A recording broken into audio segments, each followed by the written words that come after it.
اعوذ باللہ من الشیطان الرجیم بسم اللہ الرحمن الرحیم. تمام مومنین کو یا علی مدد. والسلام علیکم ورحمۃ اللہ وبرکاتہ. عزیزان، آج کل ویڈیو ایک بہت وائرل ہو رہی ہے جناب بابا مرتضی صاحب کی، جو اپنے آپ کو سجادہ نشین ڈکلیئر کرتے ہیں اچ شریف کا، اچ بلوٹ کا، اور ان کی لٹرلی بات کا جواب دینے کا میرا دل تو نہیں تھا، کیونکہ میرا اتنا لو کیلیبر نہیں ہے کہ میں ہر ایسے ارے گرے کو ٹچ کرتا پھروں. لیکن چونکہ انڈیا اور پاکستان کے بہت سے مومنین نے اس بات پر اصرار کیا، انسسٹ کیا کہ یہ حضرت نے جو کھلم کھلا جہالت کا ثبوت دیا، اس کا ایک علمی جواب ہونا چاہیے. انہوں نے اپنی ویڈیو میں خلافت راشدہ اور شہادت حضرت فاطمہ زہرا صلوات اللہ علیہا کے لحاظ سے کچھ آئیں بائیں شائیں کر کے بات کرنے کی کوشش کی ہے. تو پہلے چلتے ہیں جی ان کی ویڈیو کی طرف، پھر انشاءاللہ تبارک و تعالی دیکھیں گے کہ حضرت کی بات میں کتنا دم ہے. اب اس میں ایک بار میں جس بات کا آپ کو توجہ دلانا چاہتا ہوں بسم اللہ. کہ صرف ایک شخص ہے جس کا نام ہے سلیم بن قیس ہلالی، اس نے یہ روایتیں کی ہیں. اب اس سے ایک احتمال پیدا ہوتا ہے. احتمال یہ پیدا ہوتا ہے، آپ دیکھیں خیبر میں یہودیوں کے ساتھ کیا ان کی جو کارستانیاں تھیں، تو ہمارے رسول خدا نے عائب بن اختاب اور مرحب انتر سب کو تحت کر دیا تھا اور ان کو عرب سے یہودیوں کو نکال دیا تھا. اب جب یہودیوں کو نکالا، وہ کوئی بھول جاتا ہے اپنے مقتولوں کو، اپنے مشن کو کوئی نہیں بھولتا. تو اسے ایک شک پیدا ہوتا ہے کہ ہو سکتا ہے یہودیوں کی سازش سے یہ افسانہ گھڑا گیا ہو جو سلیم کی روایت. استغفر اللہ ربی و توب الیہ. عزیزان، آپ نے حضرت کی بات سنی ہے. یہ عزیزان میں کافی عرصے سے کہتا آ رہا ہوں کہ مذہب شیعہ میں اس لیے پیری مریدی کوئی نہیں ہے. ہمارے مذہب میں فقراء ضرور ہیں، فقر ضرور ہے، لیکن تصوف کی بھی کوئی جگہ نہیں ہے. اور جو بندہ چاہے جتنا مرضی بڑا اپنے نام کے، میں الحمدللہ نقی البخاری سید ہوں، سید جلال الدین حیدر سرخپوش کی اولاد سے میرا تعلق ہے.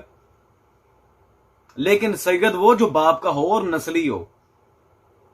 اس طرح بس گدی نشین اپنے آپ کو کہلوا دینا جی میں نے یہ کیا تو میں نے وہ کیا، چار بندے میرے بڑے جی ہاں، تو وہ بندہ جو اپنے آپ کو سید کہلوا کے امیر المومنین کی ولایت پہ یا پھر سیدہ کی شہادت پہ کمپرومائز کر لیتا ہے، وہ گدی نشین نہیں، وہ گدھی نشین ہے.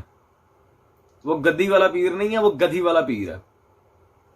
خیر، اب خدا کی قسم میں حیران ہوں عزیزان، اردو عبارت ڈھنگ سے بولنی نہیں آتی. جناب سلیم بن قیس الہلالی سلام اللہ تعالی علیہ کا نام لینا نہیں آتا. سلیم سلیم سلیم لگے ہوئے ہیں. خدا کی قسم حیرت ہے. اور اٹھ کے اعتراض کر رہے ہیں کتاب سلیم بن قیس پہ. وہ گزشتہ سال ہم نے غالباً انہی دنوں مرزا علی انجینئر کو کتاب سلیم بن قیس پہ جناب آبان بن ابی عیاش پر مکمل معنی میں وساقت کے لحاظ سے جواب دیا تھا. نہ صرف شیعہ بلکہ کتب اہل سنت سے. الحمدللہ کتاب الاعلام اٹھا کر دیکھیں، حدائق حنفیہ اٹھا کر دیکھیں، آپ جتنی کتابیں اٹھا کر دیکھ لیں، ایک ایک دلیل کو ہم نے واضح کیا تھا اور ان تمام ادلہ کو ہم نے عوام کی عدالت میں میزان پر رکھ دیا تھا کہ خود عوام فیصلہ کرے کہ جھوٹا کون اور سچا کون ہے. خیر عزیزان، ان سب دلائل کو اب میں دہرا نہیں سکتا کیونکہ پھر ویڈیو بہت لمبی ہو جائے گی. میں فقط ان میں سے ایک دلیل دوبارہ پیش کر رہا ہوں. یہ کیا ان کی حیثیت ہے، کیا پدی اور کیا پدی کا شوربہ. یہ میرے ہاتھ میں عالم ربانی سید اصغر ناظم زادہ، یہ استاد حوزہ علمیہ قم مقدسہ، ان کی کتاب موجود ہے اصحاب امام علی صلوات اللہ علیہ. اس کتاب میں عزیزان آغا اصغر ناظم زادہ نے صفحہ نمبر 342 پر رقم نمبر 460 میں جناب سلیم بن قیس الہلالی سلام اللہ تعالی علیہ کا ذکر کیا. اور کیا لکھتے ہیں؟ آپ مولا علی، امام حسن، امام حسین، امام سجاد کے مخلص شیعہ اور صحابی تھے. اتنا امام معصومین کے صحابی ہے. آپ ثقہ راوی اور شیعہ عالم تھے. یہ جو حضرت اپنی ویڈیو میں بکواس کر رہے ہیں کہ جی یہودیوں کی سازش ہے، پتہ نہیں کیا ہے، اور بھائی ثقہ ہیں. سلیم بن قیس ثقہ ہیں. اور یہ صرف ابھی میں ٹریلر دکھا رہا ہوں. سلیم بن قیس کی وثاقت پہ تو کئی کتب رجال بھری پڑی ہیں. ابھی یہ تو صرف ان کی وثاقت پہ ایک دلیل ہے. آپ علی کے ملازم تھے، مولا علی کے ملازم ڈائریکٹ. آپ کی کتاب، اب ذرا کتاب کے اوپر بھی دیکھ لیں جو آپ آئیں بائیں شائیں کر رہے ہیں. آپ کی کتاب حقائق اور واقعات پر مشتمل ہے کہ بہت کم کتابوں میں اس طرح کے حقائق موجود ہیں. اللہ اکبر. جی بابا مرتضی صاحب، آپ سب سے پہلے تو اپنا نام مرتضی سے چینج کر کے مروان رکھیں، کیونکہ جو امیر المومنین سے مخلص نہیں ہے وہ اپنے آپ کو سید کیا انسان کہلانے کے لائق نہیں ہے. اب سب سے پہلے اپنے نام کے ساتھ مرتجز اور نقوی خدا کا نام ہٹائیں. مروان نقلی یہ بہت سوٹ کرے گا. اب رہ گئی ہمارے علماء محققین کی بات عزیزان. تو انہوں نے باقاعدہ اس موضوع پر پوری کتابیں مرتب کی ہیں, پوری کتاب لکھی ہے انہوں نے اس موضوع پر. جیسے کہ مولانا عبدالکریم مشتاق رحمہ اللہ شہید, ان کی کتاب آغ خانہ بطول پر, یہ ایک جو اردو دان حضرات کے لیے. پھر عالم ربانی مورخ آل محمد صاحب مقتل مکرم علامہ سید عبد الرزاق موسوی المکرم رضوان اللہ تعالی علیہ, ان کی پوری کتاب اس موضوع پر موجود ہے, سیدہ کی مظلومیت اور کچھ فضائل پر. الزہرا عزیزان, جب اتنے واضح دلائل علماء ربانی کی طرف سے آ گئے ہوں باقاعدہ عظمت حضرت زہرا پر, تو پیچھے رہ کیا جاتا ہے؟ یعنی کہ ہمارے علماء ربانی سے لے کے ہمارے اردو داں علماء تک سب نے ان موضوعات پر تحقیق بھی کی ہے, ان پر کتابیں بھی لکھی ہیں. اگر ان سب کے باوجود بھی ان پیروں فقیروں کو کچھ نہیں ہضم ہو رہا تو پھر ہم کیا کر سکتے ہیں؟ اور بالخصوص جناب سیدہ کی جو خلفاء راشدین وغیرہ کی آپ باتیں کر رہے ہیں, اس پر بھی ہم آگے تبصرہ کریں گے. پہلے عزیزان چلتے ہیں ہم حضرت کی ویڈیو کی طرف اور یہ دیکھتے ہیں خلافت راشدہ کے لحاظ سے اب کیا نئے ڈھونگ لے کے آئے ہیں. تو شک کی بنیاد پر کسی کو برا نہیں کہنا چاہیے. اس لیے ہمارے اولیاء اللہ جتنے بھی ہیں وہ یہ جو اہل تصوف کی خلفائے راشدہ ہے, جن میں ابو بکر, عمر, عثمان و علی شامل ہے, تو ان کا احترام کیا ہے. مودت محبت اور ہوتی ہے, احترام اور ہوتا ہے. عزیزان ویسے تو جناب سلیم بن قیس الہلالی سلام اللہ تعالی علیہ کی وثاقت پر ہم آلریڈی دلائل دے چکے ہیں اور بہت سے ادلہ موجود ہیں ان کی وثاقت پر. یہ تو خیر ابھی ہم نے صرف ایک کتاب پیش کی تھی آپ کے سامنے تاکہ حضرت کو ذرا سکون ہو جائے کہ جو معاذ اللہ یہودی یا پھر یہ اس طرح کی بکواسات کر رہے ہیں. سلیم بن قیس ثقہ شیعہ صحابی امیر المومنین ہے اور ان کی کتاب کی وثاقت بھی الحمدللہ موجود ہے. وہ مرزا انجینئر والی ویڈیو اب دیکھیں, آپ سب چیزیں ساری حجت تمام ہو جائے گی کہ یہ سارا معاملہ کیا تھا اور رسول اللہ سے ڈیل کس طرح کیا گیا. رہ گیا خلافت کا مسئلہ, تو اس کو بھی اب شیعہ سنی دونوں کتابوں کی نظر میں حل کیے دیتے ہیں کہ بخاری و مسلم میں جو حدیث ہے میرے بعد 12 خلفاء ہوں گے, اور اس خلافت سے کیا مراد ہے اور کیا سارا معاملہ ہے.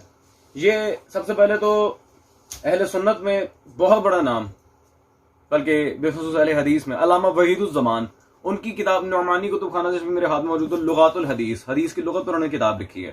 اس کی جلد نمبر اول میں صفحہ نمبر 61 پر 61 پر اسی حدیث کے بارے میں اثنا عشر امیرن یا پھر خلفاء, اس کے بارے میں وہ کیا لکھتے ہیں جی, ہم نے ہدیت المہدی میں یہ لکھا ہے کہ ان 12 امیروں سے ائمہ اثنا عشر مراد ہیں اور ہمارے سے دینی پیشوائی سرداری مراد ہے, نہ کہ حکومت ظاہری. اللہ اکبر. ان سے مراد کون ہے جی؟ ائمہ اثنا عشر, امیر المومنین سے لے کے حضرت بقیت اللہ تک. مرتجز صاحب آپ یہ جو اتنی باتیں مار رہے ہیں, الحمدللہ ان باتوں کا رد تو خود وحید الزمان صاحب نے ایک غیر شیعہ عالم نے اپنی کتاب میں کیا ہوا ہے لغات الحدیث میں, تو پھر پیچھے کیا رہ جاتا ہے؟ اور مزید اس بات کی تشریح کے لیے عزیزان آپ کے سامنے ہم ایک اور کتاب پیش کیے دیتے ہیں. عزیزان شیعہ سنی کتابوں میں جہاں پر بھی 12 عمراء کا ذکر ہے, 12 خلفاء کا, رسول اللہ کے جانشینوں کا, الحمدللہ لغات الحدیث سے آپ نے دیکھا ہم نے پیش کیا کہ اس سے مراد ائمہ اثنا عشر, امیر المومنین سے لے کے حضرت بقیت اللہ تک. اور شیعہ علماء میں ان کے حضرات کے فیورٹ مکثرین کے طالب جوہری صاحب, ان کی کتاب میرے ہاتھ میں موجود ہے خلفاء اثنا عشر, اور انہوں نے پوری کتاب اس موضوع پر لکھی کہ شیعہ سنی جتنی بھی کتابوں میں جتنی بھی روایات 12 عمراء 12 جانشین رسول اللہ صلی اللہ علیہ وسلم پر دلالت کرتی ہیں وہ ائمہ اہل بیت ہیں. تو عزیزان میرے خیال پیچھے کچھ رہ نہیں جاتا. اب خلافت راشدہ کی بات آ گئی جی, تصوف کی او بھائی, تصوف وغیرہ جو بھی ہو, جو چیز محمد و آل محمد کے سامنے آ کے رکھے گی, چاہے تصوف ہو چاہے کچھ بھی ہو, ردی کی ٹوکری میں اٹھا کے اس کو پھینکا جائے گا. ہم قرآن و حدیث پر عمل کریں یا تصوف پر؟ خیر. اور جناب سیدہ کو جو خطبہ فدق ہے, خطبہ فدق کے لحاظ سے میں آپ کو ایک بڑی ایک اہم بات کرتا چلوں. یہ میرے ہاتھ میں عالم ربانی سید محمد نجفی یزدی صاحب کی کتاب موجود ہے عجائبات فاطمی, جناب سیدہ کے اوپر انہوں نے لکھی ہے.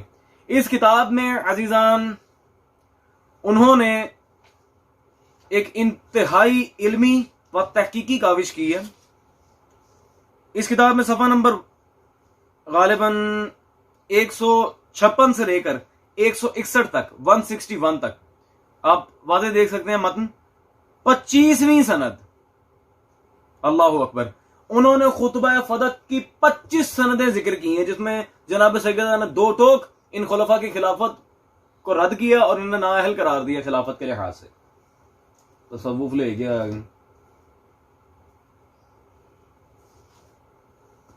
عزیزان 25 سندوں سے یہ بات الحمدللہ موجود ہے کہ جناب سیدہ نے ان کی خلافت کو رد کیا. تو جناب زہرا جب رد کر رہی ہیں، آپ کون ہوتے ہیں منہ اٹھا کے باتیں کرنے والے کہ جی ایسا نہیں ہے تو ویسا ہمیں احترام کرنا چاہیے؟ اپنے احترام کی پڑیا بنائیں اور اسے اپنی جیب میں ڈالیں. احترام کرنا چاہیے. اردو بولنی آتی نہیں، منہ اٹھا کے جہالت مار رہے ہیں جناب سیدہ اور شیعہ محدثین کے لحاظ سے. خیر، اب عزیزان 2 ٹوک فیصلہ. برادران اہل سنت کی کتابوں کی طرف چلتے ہیں، کیونکہ شیعہ سنی دلائل سے اگر میں شہادت جناب سیدہ پر بات کرنے ہوں تو پھر اس کے لیے کم از کم بھی 20 سے 30 ویڈیوز درکار ہیں. جتنے دلائل ہیں کہ گراوی پر بات کریں، سند پر، متن پر، ہر چیز پر. خیر، اب اختصار کے ساتھ جناب سیدہ صلوات اللہ علیہ کے بیان کی طرف چلتے ہیں جو بی بی نے خود کی ہے. یہ میرے ہاتھ میں اہل سنت محقق کی کتاب موجود ہے، عمر بن نصر صاحب کی الزہرا. یہ بڑی نایاب کتاب ہے، ناٹ ایزیلی اویلیبل. اس کتاب میں انہوں نے صفحہ نمبر 90 پر خود جناب سیدہ صلوات اللہ علیہ کے الفاظ ذکر کیے ہیں. جناب سیدہ نے کہا تو میں اللہ اور اس کے فرشتوں کو گواہ بناتی ہوں کہ تم نے مجھے ناراض کیا اور مجھے راضی نہیں کیا. جب میں رسول اللہ سے ملوں گی تو ان سے تمہاری، یہ اگلا پیج صفحہ نمبر 91 پر اسے کلین آؤٹ کرتے ہیں، شکایت کروں گی. اللہ اکبر. جب میں رسول صلی اللہ علیہ وسلم سے ملوں گی ان سے تمہاری شکایت کروں گی.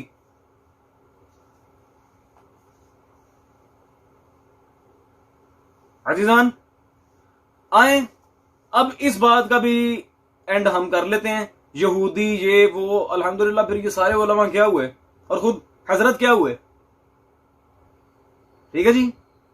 تو میں وہی عرض کروں گا کہ گدی والا پیر اور گدی والا پیر زمین آسمان کا فرق ہوتا ہے. گدھی والا پیر نہ بنے، باقی گدی والے پیر بنے. سجادہ نشین ہونے سے کوئی بڑی بات نہیں ہو رہی تھی. نوح کا بیٹا بھی دھدکارا گیا تھا، وہ اور بات ہے، وہ سگا نہیں تھا، بھاویں تسی بھی نہ ہو. خیر، الزہرا کی عبارت کے لحاظ سے اب مزید آگے چلتے ہیں کہ جناب سیدہ کی ناراضگی کیا ہے. یہ منہاج القرآن پبلیکیشن سے چھپی شیخ الاسلام طاہر القادری صاحب، جن کے مسئلوں کو مشرب پر چل کے جن سے پیسے لے کے آپ نے یہ بکواس کی ہے، انہی کی کتاب میرے ہاتھ میں موجود ہے، الدرۃ البیضاء، جناب سیدہ کے اوپر طاہر القادری صاحب کی کتاب. اس کتاب میں عزیزان صفحہ نمبر 60 پر فصل نمبر 16 پر انہوں نے چیپٹر کیا رکھا ہے جی، سیدہ فاطمہ صلوات اللہ علیہ خفا تو اللہ خفا، ان کی رضا اللہ کی رضا. اللہ اکبر. اور نیچے پوائنٹ نمبر 8 اور 9 میں اس کے بارے میں کیا کہتے ہیں، حیثمی نے مجمع الزوائد میں، امام حیثمی بہت بڑا محدث ہے، کہا ہے کہ اسے طبرانی نے حسن اسناد کے ساتھ روایت کیا ہے. اللہ اکبر. امام طبرانی صاحب معجم الکبیر، معجم الاوسط و معجم الصغیر، انہوں نے اس کی سند کو حسن بھی قرار دیا. امام طبرانی نے حسن سند کے ساتھ بقول امام حیثمی. عزیزان میرے خیال ہے مجھے اور کچھ کہنے کی ضرورت نہیں ہے. تو خلافت راشدہ وغیرہ جو بھی ہے الحمدللہ ایک ایک پوائنٹ پہ ہم واضح بیان آپ کے سامنے رکھ چکے ہیں. یہ تو خیر خدا کی قسم، جناب سیدہ پاک کی قسم، یہ تو ابھی بالکل چھوٹا سا ٹریلر تھا. مزید اگر کوئی واقعی محقق شخصیت جو تحقیق کے زمرے میں بات کرے اور اس طرح کی فالتو بکواسات نہ کرے عوام کو گمراہ کرنے کے لیے، اگر وہ ہوں گی تو پھر مکمل دلائل آپ کے سامنے رکھے جائیں گے کہ راوی پر، سند پر، متن پر بات ہوگی. انشاءاللہ اتنا جواب مومنین کی ہدایت کے لیے کافی ہوگا. اے میری بیوی، اے میری بیوی، تیرے در استغاثہ ہے، تیرا ممنون میری شہزادی، یہ جہاں سارا ہے.